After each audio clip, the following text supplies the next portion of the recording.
citizen consensus, a breakdown of a national order and a constitutional order, a breakdown of a governmental order. Zimbabwe has had these cycles, vicious cycles of violence, disputes, tensions, disagreements that are not resolved and solved. We have a disputed government, disputed elections, disputed mandates, and a disputed constitution. The citizens are treated as subjects where they are supposed to be treated as citizens. Citizens have been stripped of their dignity, sovereignty, and their collective security. We have engaged the regional board, SADC, and other stakeholders with a view to end our problems and chart a new course for prosperity, a fresh start. We remain vigorously seized with the mandate you gave us as the people of Zimbabwe to unite the nation and create opportunities for all.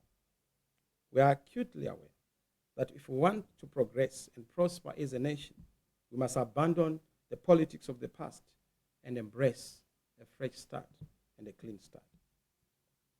For the past 2 years, I've been in engagement with the SADC Executive Secretariat to try and find solutions, because we took our matter to SADC for obvious reasons, because our courts in this country had a blocked route.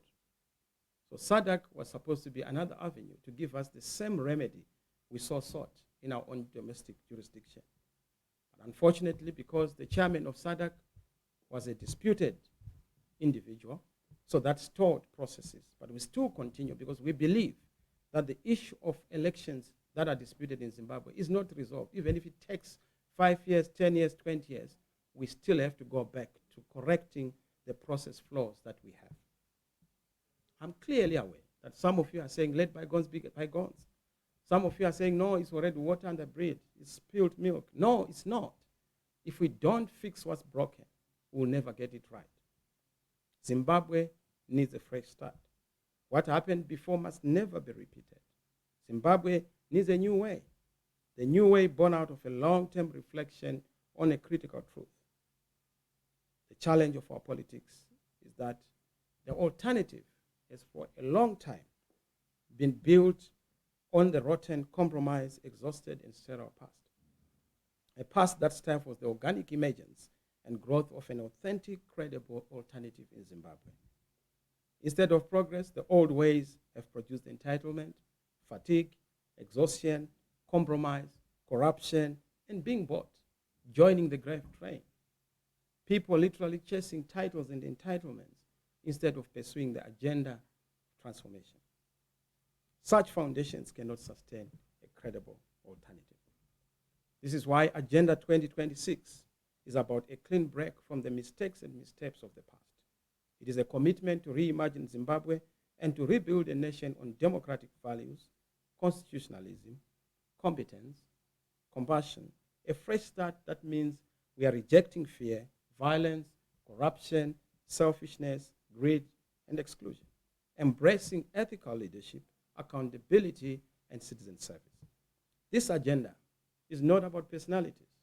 It's not about individuals. It is about the collective. It is about the citizens. It is not about political parties either, but about citizens, about a movement that embraces all citizens. It is not about positions. It is about purpose. It is not about whatever we have seen, the recycling of the old, but the renewal of the citizens and their governance agents. And this is why we have identified 5 critical issues for this year as the agenda. The first one is we are building a new national consensus across the whole country as number 1.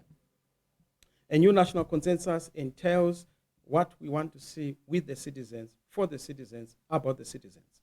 Citizens need a unit of action, a unit of direction, and of course a unit of destiny and destination.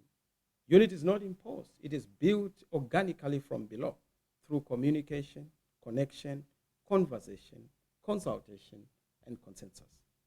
We are reawakening and exhorting citizens to define a new national consensus anchored on the citizens, not a small elite of politicians, opportunists, and careerists who just want to fly to parliament or fly to local authorities or to fly to State House without clearly answering the fundamental and central questions affecting our country.